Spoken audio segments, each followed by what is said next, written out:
Hi, good evening, everyone. The September 23rd, 2024 workshop is now in session. We all stand for the Pledge of Allegiance. I pledge allegiance to the flag of the United States of America and to the republic for which it stands, one nation, under God, indivisible, with liberty and justice for all.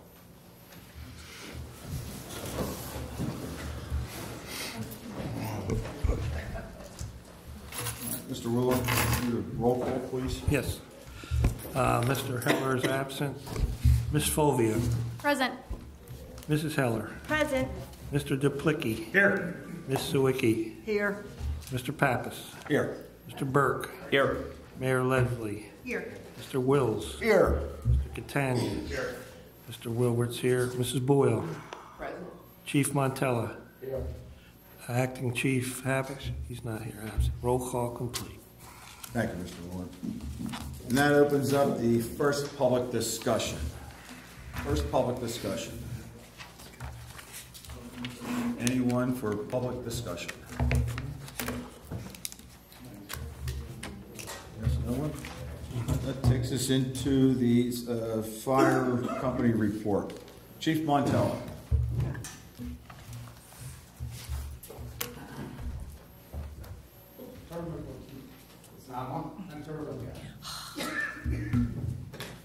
Good evening, everyone. Good evening, Chief. You broke it. You broke it. No, it's new. Uh-oh. All right, can you guys hear me? Yep. Yes. Just try to not take up too much time tonight, but I figured a workshop is a better place to talk about it.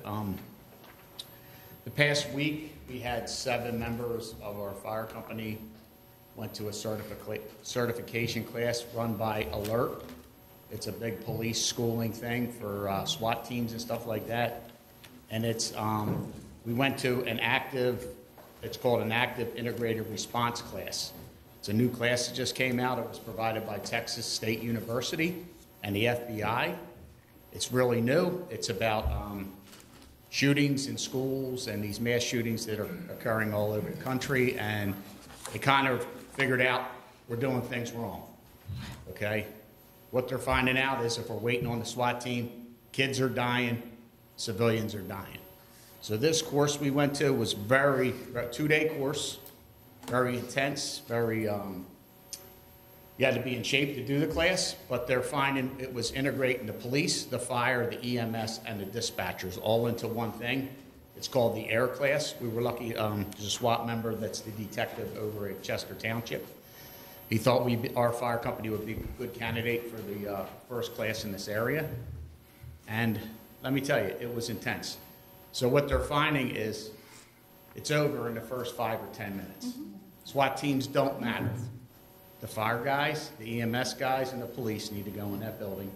And it's not going to be the SWAT team. It's going to be your local level police.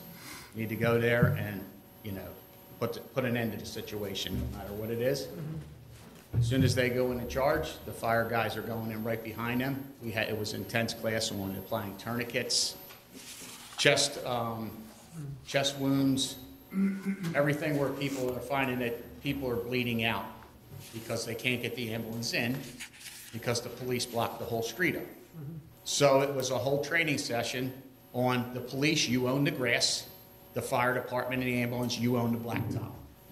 So it was a thing. We did a whole command structure with the police. It was Brookhaven Fire Company people, Chester Police Department, several members of them, and Marple Police also had members there.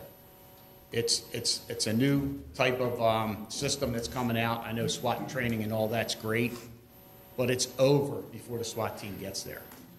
So our personnel got to go in right behind the guys with the guns, go into that room. We were trained, we own the classrooms, we rent the hallways. So we're sitting ducks where we're in hallways for people popping out and shooting us, right? So we learned all that stuff. We learned wound care, packaging, the great value of fire truck on scene. The police got to see what equipment we carry so they can get in when we show up. right now, we don't have a response for a shooting, but except the ambulance. So I have to create a new card now to put the fire truck on, and our people are ready. They did a phenomenal job. It was a very grueling 2 days. We had to test the pass, and I'm going to advocate that every fire company in Delaware County gets this, because you're going to be behind the 8 ball if you don't learn these techniques and how to save lives. This is what we did to Aurora. We did all of them. Boston Bomber, the Boston Marathon. We did all those scenarios in those 2 days. It was amazing. And it was intense. And believe me, some of the police officers, we weren't shooting real bullets, but They hurt. it was They hurt. intense what was going on, and some of the stuff, the different scenarios they had, you know, a off-duty police officer carrying a weapon, bad guy in a workplace puts the place down, and then the police are coming in and they don't know he's a police officer, right? So it was pretty intense for some of them police officers as well. We actually did some of the scenarios with the police, so we know exactly what they're doing, but when it came in to once that guy is put down, we're literally coming up the hallway and starting care, not saying that there's anybody else in there. So I'm proud of my guys. Our department got very high kudos from everybody, how well they performed. We had a rescue officer inside the room with they're called the lead police officer that's in the room. Our rescue officer works with them. We triage, get the worst packaged up first, get them ready to come out as the ambulances are coming in. So I'm definitely an advocate that everybody learns this. So Chief, hopefully- did they talk about, because I know like usually in the past where you had the contact team go in and they wait for the rescue team to go in afterwards. So are they now going to think about arming up the fire department and the EMT? No, we're not going to be Bulletproof- armed. Not armed, bulletproof vests? Yeah, when we they're have going them currently over there. We got a grant for get vests over there, so we do have over 14 vests we have. So now are they stating with this new alert system, this certification, are they now saying that they're not going to wait for the contact team to actually neutralize? The way this was set up and the way these instructors were fabulous. One flew in from Boston, North Carolina, and one's a Chester Township officer himself. He's a Marine. He's fabulous. But it doesn't matter whether it's a resource school officer or the first Brookhaven police officer. You better go in that door and do your job. You're not waiting on anybody. That's just what they taught us. Yeah. You can't wait because people are dying. This They're is no what longer we've waiting. learned. So they're no longer waiting for the 4 team. It's 2 team, and you're They're going in. They're making entry. They actually did a scenario to Chester officers, simulated pulling up. First officer went in. They give a CAN report where they're at, conditions, locations, all that stuff, needs. And then as soon as he tells where he's going into school, the second one was just going right away. The third one would come. Boom, boom, boom. You hear the shots in the school. And then we're going right behind armed police officers in as a rescue team that quick. So Are they going to make this a yearly training now going forward? we got a certification out of it. I know we currently actually know how to teach our people what to do, but we had the use of charity, which was tremendous. And hopefully they can continue to do some classes there. But, and it was like, we work with Chester police officers just like we work with them every day on fire calls. It was that good. They had an incident commander, we had an incident commander, and side-by-side communications, and the person inside the room was communicating with the outside person. So if it was more than one rescue team going in, it would be like Med Boss 1 or Rescue Team 1, and the next one would be Rescue Team 2. Just very simple tactics on the radio. The main thing is get the ambulances in, get the fire guys in there with the equipment, and we have a brand new drag sled that we got. It's for downed firemen, is why we bought it, but it worked fabulous there. The guy from the FBI was like this on the phone with the drag sled. Give me the information. I just got this from Chief Montello from Brookhaven. Give me that. Like, we need to know that. It's so much easier. You can drag a 350-pound guy, one person, that sled just pulls That's awesome. on rugs and tile floors and everything. So, but I just want to let you know that's one of the classes we got, and hopefully our police, this is the latest and greatest out there. So this is what they find out. The reason why so many, we're not saving enough people. Yeah. So Oh, I agree. we need to be on our A game, you know. B and C is not acceptable to me. I agree.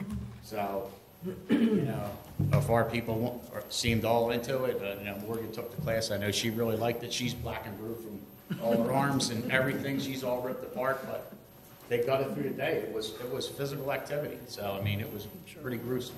So is Delaware County, like their emergency management team, are they looking at pushing this alert to every We're going to try to mandatory? push it out, yeah. And we're going to try to push it out at the state fire level as well. Push it out here. I'll put something on Facebook. You know me, I don't use Facebook for crap. But I just use family stuff on Facebook. But I might push it out there. If somebody sees it, please share it. And then the class was all paid for. It's federal money. That's awesome. It's no cost involved. So, but we need to get, like, all the police departments need to be on the same page with Yeah. this. Because the training they got in there was intense too. It was intense. Yeah. So, but it's, you know, if we're not all on the same page, it's not going to work. You know what I mean? And the guy just beat it into their heads. Like, you guys got to park them cop cars in the grass. Don't. That's what they just had in Aurora. They couldn't get the ambulances couldn't get there. No. People were bleeding out, dying. Yeah, don't block. So it's a lot of. I mean, it was a great class, and you know, a real eye opener. We're probably going to buy a bunch more tourniquets. That was huge because you know that's the first thing, the limbs and the legs. And that's where people were dying. Yeah. They're bleeding out in a minute, minute and a half. I'm sure. So the police that were there were able to apply tourniquets, and then the fire guys and the ambulance guys, and it all worked. It worked like a well-oiled machine. You could just see it after the first evolution, the second. We did like 14 evolutions in 2 days, and they were like 20 to 30-minute operations, dragging people out of classrooms all the way to the doors. It was pretty intense, but I just want to let you know that we're on that page right now, and I'm a big fan and a big buy-in of this, you know, because we're all about, we signed up to save lives, right? Yep. So Thank that's you, all sir. part of the job. Thank you, Don't sir. leave, because we're on that same thread. We are presenting you with the 2024 Volunteer Firemen's Relief Association check. And I'm very happy to say it's $58,105.68. Congratulations.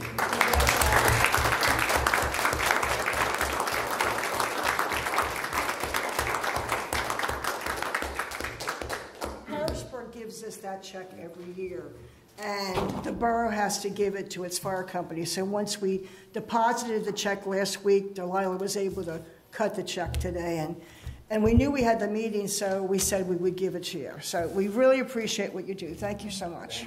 All Thanks, of you. Chief. Thank you, Chief. Yep. We don't have acting police chief Habich here today, so that goes to the mayor now. No report, thank you. Mr. Wills. Yes, thank you, Mr. Vice President, and a most good evening, ladies and gentlemen. A copy of the solicitor's report is on file with the Borough Secretary's office. In the event any members of the public would like to review it, I have a few salient points that I would point out to both Borough Council and members of the public. Number one concerns the Our Lady of Charity School property. Again, the borough has successfully negotiated a contract with the Archdiocese of Philadelphia and Our Lady of Charity Catholic Church to purchase the property consisting of approximately 7 acres of open space, including the former grade school building and former convent, for the sale price of $1,500,000. Again, this agreement of sale provides for a closing date of January 31st of 2025. The agreement of sale was approved by Borough Council at the September the 9th meeting, and both the Our Lady of Charity pastor and the Archdiocese of Philadelphia, specifically the Bishop Perez, executed the agreement of sale 3 days later on September the 12th. Now, the borough has received the Delco Greenways grant in the sum of $500,000 to assist the borough in the acquisition of the OLC property. The borough is actively pursuing 3 other grant opportunities through the Commonwealth of Pennsylvania. second item on my agenda concerns the proposed animal control ordinance.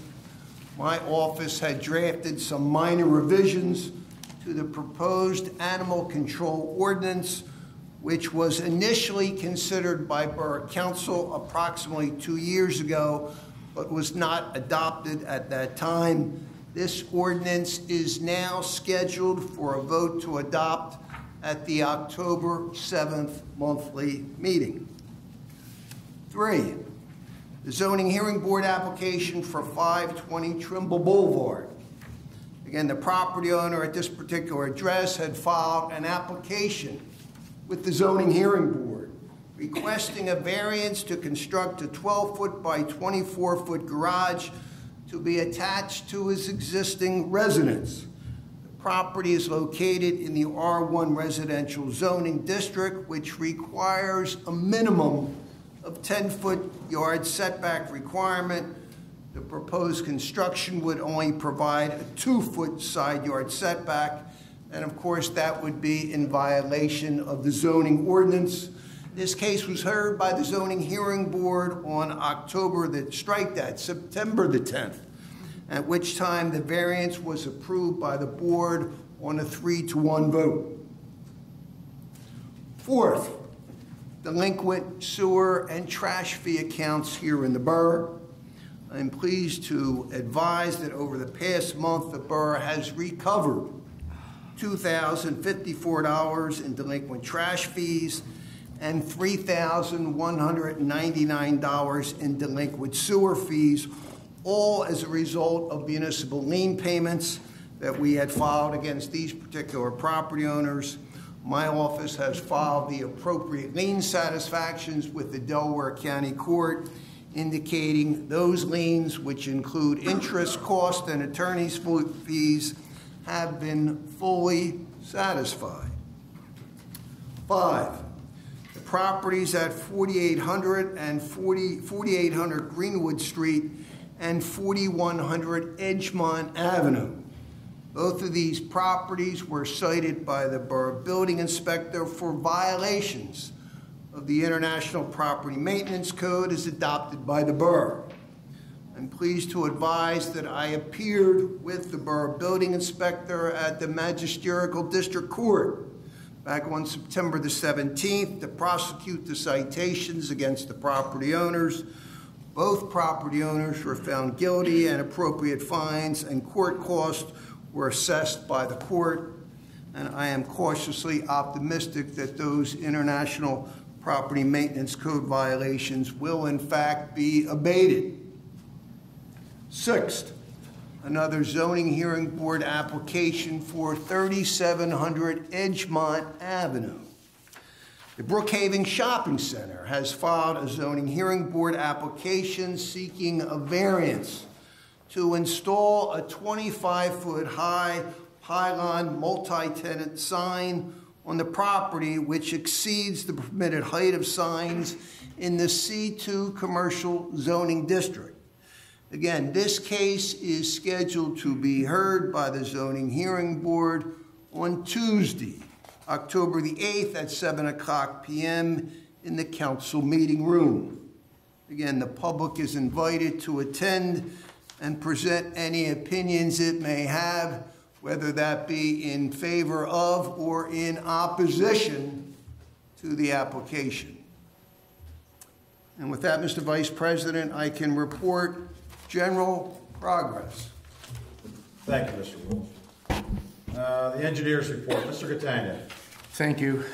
Everybody has a copy of my report. There's a couple things I want to mention. Is Memorial Park Field 3. As you're aware, we're waiting for the gas main to be relocated for that work to proceed. Received notice from PICO that that's scheduled for the week of October 7th. Sewer treatment plant. We opened bids, we received bids on PennBid, an online bidding platform for the operation and maintenance of the sewer treatment plant. We received 2 bids, Elite Environmental at $4,600 a month and Riverwind at about $5,100 a month. We're going to have a recommendation for award next meeting to Elite Environmental at the low bid amount. Coburn and Shepherd. This is the area where there was, we need to add ADA curb cuts. It's a crosswalk to the school. There's not handicap accessible, so we need to make it such. We did send an RFP, and we did get 3 proposals, by the way, Swicky. Ernell Company was at $20,000. Cipollone was at $23,112.59. And Premier Concrete was at $26,000. So we'll have a recommendation for council on considering that award. The statewide local share account, this is a gaming revenue grant application. I think I mentioned this multiple times.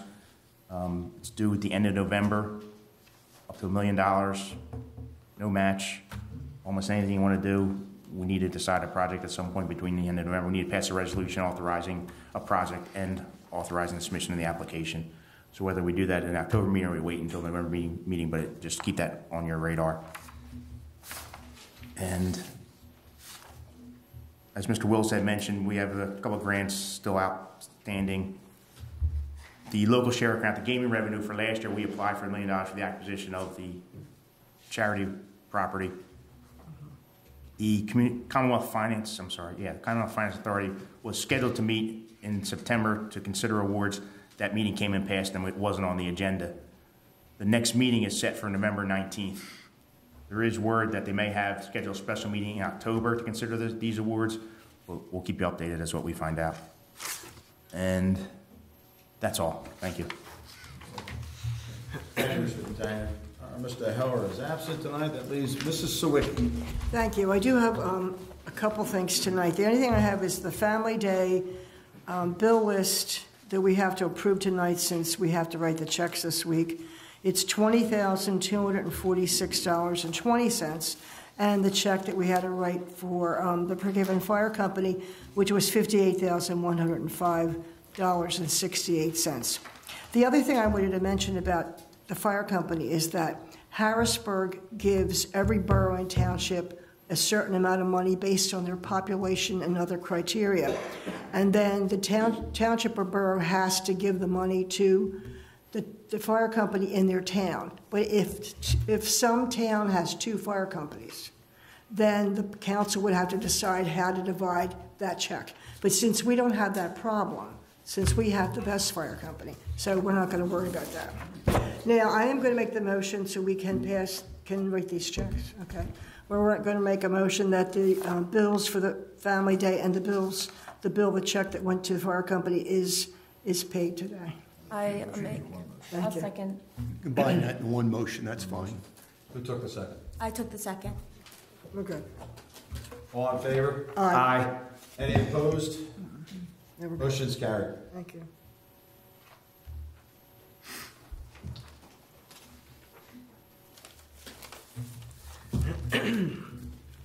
We're done, John? Oh, I'm done, I'm sorry. That's all I had tonight. Mr. Duplicki. Good evening. Quickie Public Works update.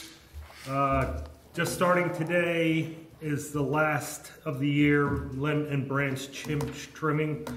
Chipping started. You also have Wednesday the 25th, Friday the 27th, Tuesday October 1st, and Thursday October 3rd. So if you have limbs and branches to get rid of, please contact the borough and get set up on one of these dates available. The next big project for running the borough by Public Works will be leaf collection starting in mid-November. Refer to your calendar, the borough website, for dates that your particular streets and neighborhoods will be taken care of. That's my report. Thank you, Mr. Duplicki. Mrs. Heller. Thank you. First, I want to thank Town Watch for a wonderful September the 11th service, as well as the dedication to Betty Kelly. Town Watch is always looking for, well, first of all, thank you, John, for spearheading that. You did a wonderful job. It was amazing, and having Betty Kelly's family here was really a special touch. So thank you so much, you and Town Watch, for always doing such an amazing job and never forgetting September 11th. Town Watch is also always looking for new members, so please come out and check it out. Our next meeting is going to be on Thursday, October 17th at 6:30 p.m. And our focus is going to be on the craft fair that will be held on Saturday, November 30th from 9 a.m. to 3 p.m. Technology Parade committee also met on September the 11th, and our next meeting is on Wednesday, November 9th at 7:30, and we're always looking for more volunteers because it does take a lot to do activities and events like Family Day and the parade when it's for the benefit of the entire community. So anyone that's interested, that meeting again is on October 9th at 7:30 p.m. in this room. The Technology Committee met on Thursday, September 12th. We reviewed updated information to the website. We talked about storage capacities and ways of looking at how we can utilize metrics. And we're always looking for ways to improve our website. Our next meeting is tomorrow, where we're going to be focusing on the October newsletter. Please stop by the table at Family Day. We'll have somebody there to talk about our website and also about our Brookhaven alert and allow you the opportunity to sign up. So if you're not signed up, this is a great way for you to get information about our website and about any activities and events or emergency situations that's going on in the borough. We have our last Family Day meeting. It's hard to believe, but it's our last Family Day meeting this Thursday, the 26th at 6 p.m., followed by a rec board meeting, which is at 7 o'clock. If you have not gotten your tickets for Family Day, please do so within the next few days. The office is still accepting folks that need tickets, as well as tonight and tomorrow night? Okay. At least tonight is someone out there to accept if you need tickets. Some of the upcoming activities for Rec Board, except for obviously Family Day, is the flea market, which is Sunday, October 20th, $20 a table. We also have, we are not hosting it, but we are supporting the car show that is the Show for Hope, which is Saturday, October 19th, and that's going to be at Coburn. We have Trunk or Treat coming up, which is on Saturday, October 26th. So you can see that we have a ton of stuff still going on. We're just trying to get through to Family Day. I want to wish a happy belated birthday to Pat from our office. I didn't get a chance to wish her a happy birthday at our last meeting. And I want to wish Officer Duff, whose birthday is coming up between now and our next meeting, as well as Bob's birthday. And obviously Councilwoman Sawicki's birthday, that is also coming up between now and our next meeting, as well as one of our crossing guards who has been, I guess, retired, if you want to call it retired, Tim Cohen, who is also, birthday is coming up. So with that, I'll have a full report at the October meeting. Thank you, Mrs. Seller. I do not have a report today for my committees didn't meet, but I also want to thank John for his 911 presentation. It's always a good thing every year.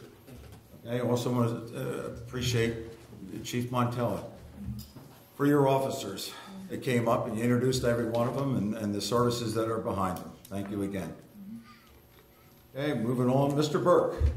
Thank you, Mr. Vice President. As the solicitor already mentioned, I do anticipate next month at the October 7th council meeting having a motion to adopt the revised animal control ordinance. Just a note that the ordinance committee did not meet this past month due to a scheduling conflict, but we are anticipating meeting in October on the 17th at 6:30 right here. That is the end of my report. Thank you, Mr. Burke. Ms. Fulvio. I have one brief update, and Mr. Wilwert and Mr. Catania brought to my attention that there is a potential grant for us to apply for, the Pico Green Region bonus round, and that is a grant of up to $50,000. It's a no-match grant, so we'll be looking into it to see if it's possibly applicable to solar panels or some other similar project here. So we'll have more on that later. And that's it. Thank you. Okay, now we're into the inspectors. Mr. Leslie? Just something real quick. I forgot to mention it the last meeting in my report.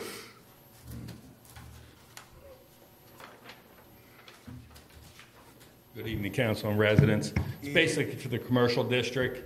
The management changes over there quite often, different places.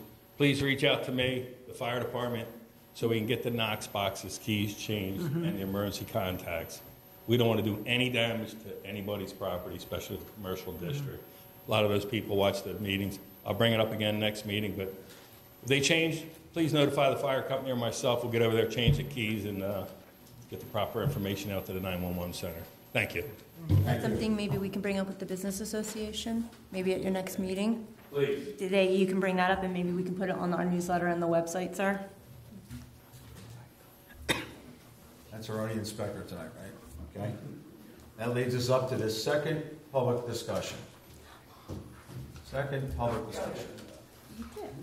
Tom Dykes, West Brookhaven Road. Yes, Family Day is coming up this weekend, and we are going crazy. But we're looking to have lots and lots of fun. As of right now, we're about this close to 1,800 tickets being given out, plus over 200 volunteers and vendors. So it's going to be a busy day. We're going to go from around the front all the way around the back and out the walking trail. Parking can be held at Coburn with shuttle van going back and forth. So no need to worry about that. Because the last couple of years I was hearing people complaining about having to walk up the far hill on Cambridge Road. So we tried to make that happen. Poor Lynn was getting people parking in front of her house. All the way back there. So that's the good thing with that one. One thing Sherry did forget is that October the 6th is the golf outing. Oh, yes. I don't know how I forgot that one. I don't know how you forgot that one. Sorry. We just do things. So we have that going, and then also in November is the murder mystery dinner, which is always a fun thing to do with that one. So that's where we are with the rec board, as well as the senior luncheon and all that stuff going on. So we have that. On a personal note, Mr. Wills, what is the status of that little strip on Brookhaven to Edwards Drive? Because right now, the grass is up to here. It has not been cut in however long. Progress, but not at the lightning speed that we would all like to see. But I'll be happy to speak to you privately. It's there.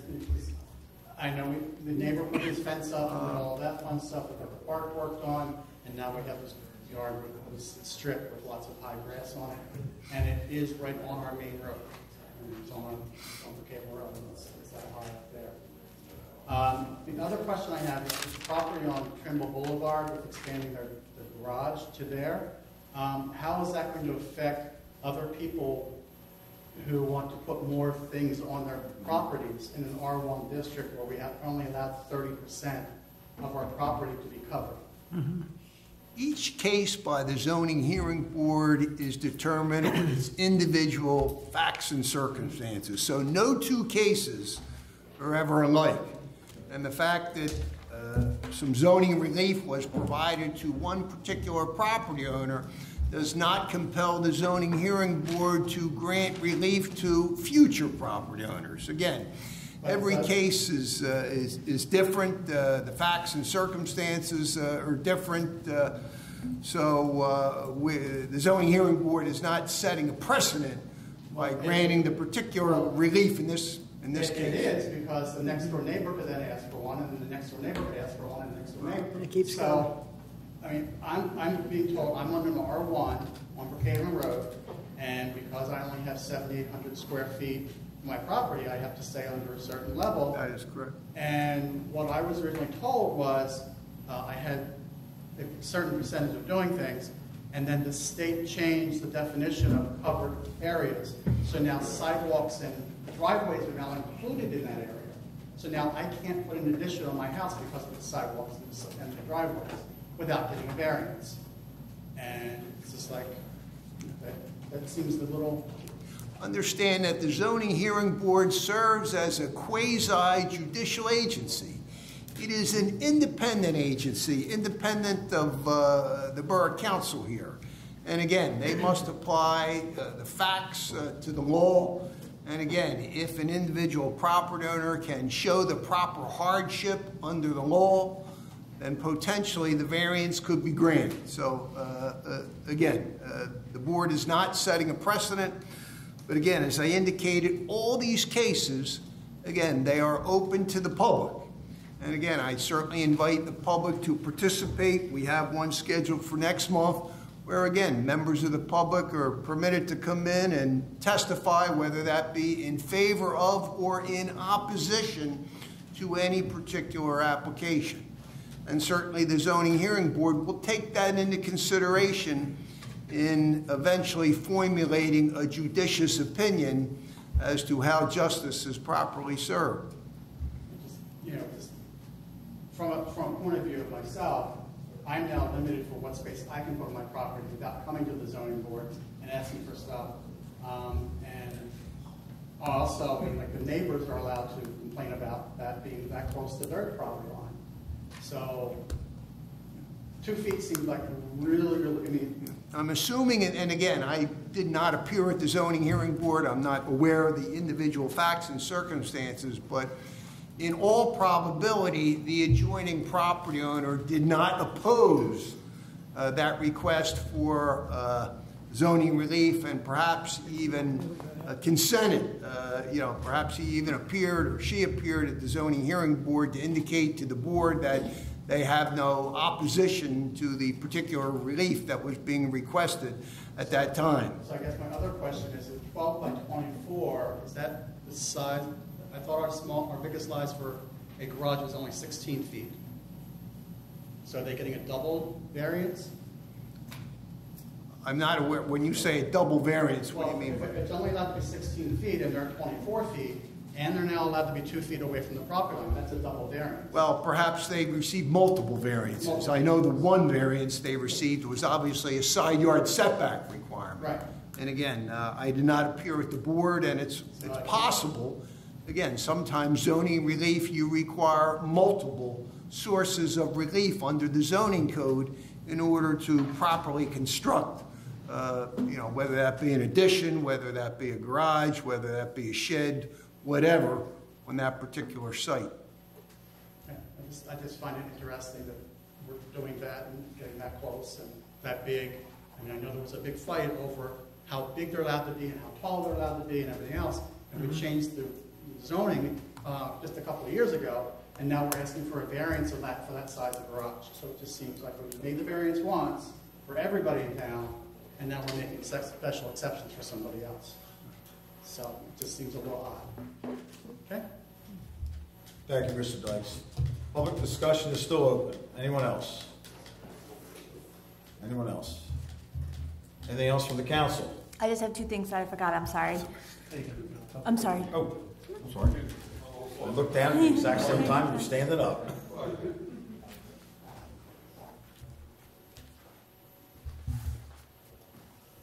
The question I have is for the board. I don't know if anybody can answer it or if anybody will answer it. Since March, we've been hearing about an investigation going on with an outside law firm investigating the differences between Chief Weiss and Terry Heller with an incident that supposedly occurred. When are we going to hear the end to that? Because that alone is splitting this community right in half. We have to learn how to heal people, not continue to teach people to be angry at everybody. We just need to put it to rest, whichever way it goes. You know, is the report completed yet? And if it is, how come we haven't heard from it? It's public record. Our taxpayers' money paid for that report. So I think we have a right to hear about it or see it. Can anybody answer that? I can tell you that the report, I suspect, will be completed sometime next month. As we speak today, there is no written report. Okay. So I can take your word on that next month, maybe at the next meeting. At the October, perhaps maybe. Not by October 7th, but perhaps during the month of October. So we'll hear the results of that, so we can finally put this unrest to bed once and for all. Is that accurate? Well, I think there'll be information somewhere along the line, yes. I don't know about putting everything to rest. I can't predict the future. It's a lot of mending has to go on in the borough. A lot of mending has to go on. Yeah, I think I agree this is with a big part of 100% it. on I that. think this is a big part of it. Yep. That if we can put this to rest between the police department and the president of council, that put to rest, and all the he said, she said nonsense. I just want to. Michael Hess had a good saying. He said, "A community with unity." Everybody remember that? Yes, I sir. thought that was pretty good. I liked saying that. But we need to get this community unified again. And we have to start with that. Couldn't agree more with you, sir. I'm sorry? I couldn't agree with you more, sir. I mean, it just has to happen. And I see, besides Sherry just making a comment, I hear nothing but crickets up front. We're at a disadvantage here because basically all of us understood that we weren't allowed to comment until the report was done.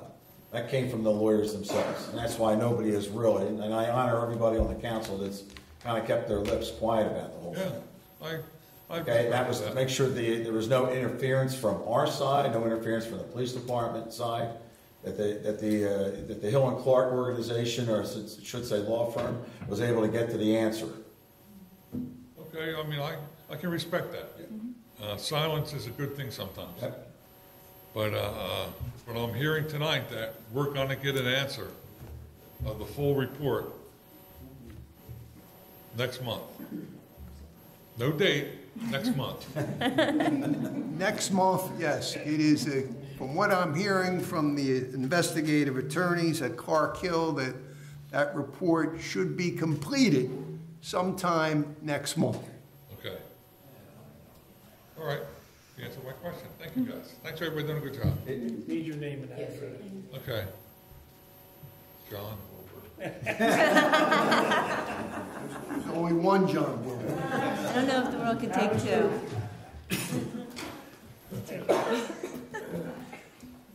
I'll be stopping by the port.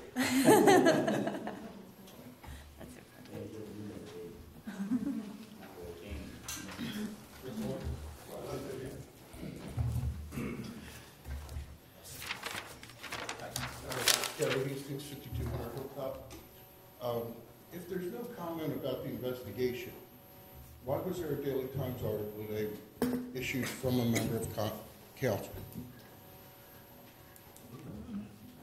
So I'm just going to say this. Unfortunately, a certain member on council took it upon himself to make comments. And none of us on council, or at least I know for myself, was not notified that he was going to do this. So I was just as blindsided as many people in the community when that piece came out in the Daily Times. So I wish I had more for you, but that's the honest answer. I would also like to add to that I was also blindsided by that article, and I would like to just be entirely clear that one member of council speaking to the press is certainly not speaking for all of us. Well, when I brought this up at a previous council meeting, saying that this is possibly an abuse of power, I was told that there was a committee being started for social media and media access. I'm guessing that hasn't progressed very far. It's still part of our technology. That's why we have not seen anything on social media from the borough other than the website, and why I push the website, and we all push the website instead of the social media aspect of it. But, I mean, there was a title from that person in the article. So, thank you. Did you give your name and address? Yes, I did. You did.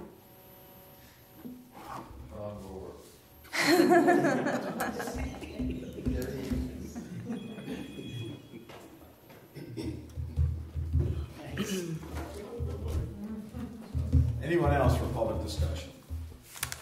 Can I add my 2 points if nobody else? Oh, sorry. Good evening, Council. My name is John Basilio.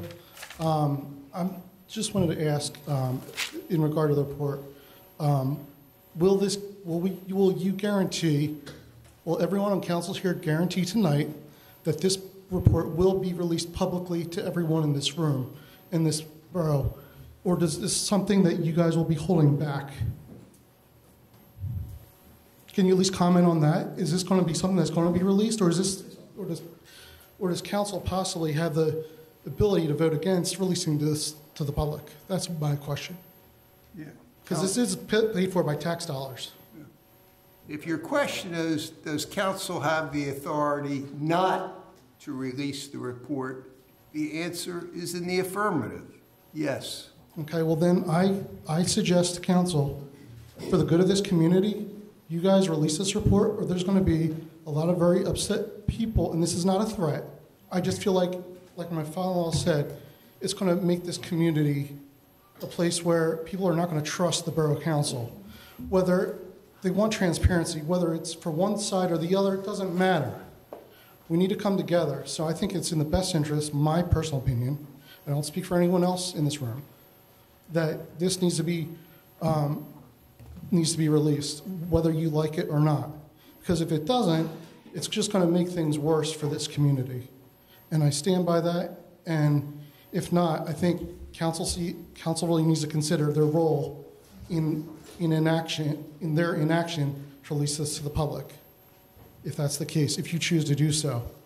And I please sincerely hope that you think clearly and closely about what you're doing to this community if you do not release this report.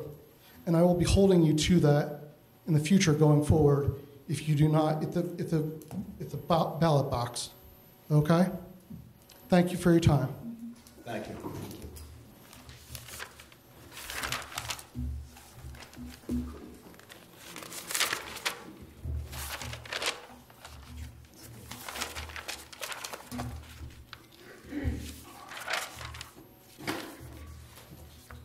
Anyone else on public discussion? Any comments from the council? I have before we two. adjourn? I still have two. So I just want to remind everyone that Fire Prevention Month is coming up in October, and I'm sure our fire department and our fire marshal will have talking points for our next meeting. But Fire Prevention Month is going to start before our next meeting, so I just want to remind everyone to please adhere to everything that the fire department puts out on their website about fire prevention. And lastly, I forgot to mention that at the last meeting that we had, one of our residents brought up a concern by the Burger King about blocking that intersection, and I know that Chief Montella as well as Public Works did go out there, check it, and look at it, and I think the next course of action was that they were going to be putting a sign on the opposing island, just letting people know that they cannot block that intersection. So that was going to be step one in the process. So just that there was follow-up and that Chief Montella and Public Works did check it out. So, correct? Yep. Thanks. And that's it. Is that sign going to be enforced? I'm sorry? Will that sign be enforced? I'm assuming it would be, yes. The left-hand turn coming out by Yes, sir. Chick-fil-A is not enforced because it's on private property. Well, that island is our property, so that island is our property, and the Cambridge, is our property as well, so I don't see why it would not be enforced, sir. Yeah.